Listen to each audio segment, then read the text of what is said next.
In uno dei più drammatici spareggi salvezza degli ultimi anni, il Cagliari, a 3 minuti dalla fine, è sotto di un gol. Ai sardi basta un pareggio. Si affidano soprattutto, almeno per quest'ultima partita, al capriccioso Uribe. E l'Ascoli però a volare in contropiede con Monelli. La palla arriva a Nicolini, Malizia è fuori porta e Nicolini lo infila. Capitano, è fatta, Ormai è fatta. Abbiamo trovato un Cagliari che non ci ha regalato niente, è stata una grande partita. L'abbiamo voluta dal primo all'ultimo minuto. Cosa, non si sente dire niente adesso? No, grazie. No. Mazzone, è fatta? Sì, è fatta e anche meritata. Giagnoni, adesso? Adesso, cosa c'è? Uno doveva perdere, purtroppo è andata male a noi. L'Ascoli penso abbia meritato la vittoria, portati in vantaggio, eravamo partiti molto bene anche noi, anzi eravamo più pericolosi. Probabilmente a distanza loro sono stati più bravi. Ma probabilmente non meritava il Cagliari. Ma per di andare come sono andate le cose, nessuno mai merita di andare giù. Se ci siamo andati abbiamo le nostre colpe anche noi. L'ultimo verdetto della stagione dunque è definitivo. È il Cagliari a scendere in Serie B. Impossibile a caldo un'analisi del crollo, che comunque per molti è immeritato. Come è prematuro parlare del futuro, dell'addio, forse, di Riva e per contro dell'arrivo eclatante dell'Aga Khan.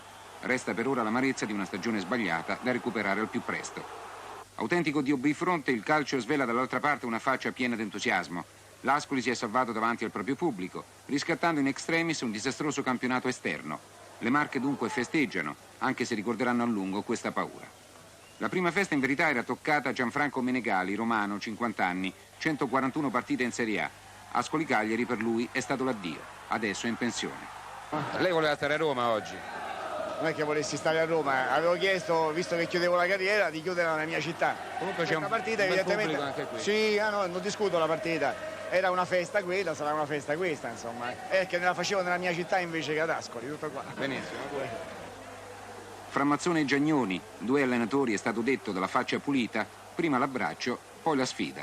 Una sfida in verità infernale soltanto sul piano emozionale, giacché ascolani cagliaritani non hanno mai perso la testa.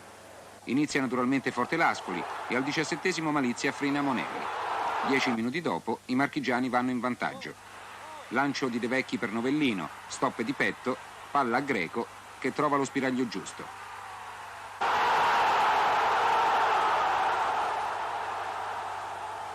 Beh sì, speriamo che questo sia il risultato finale.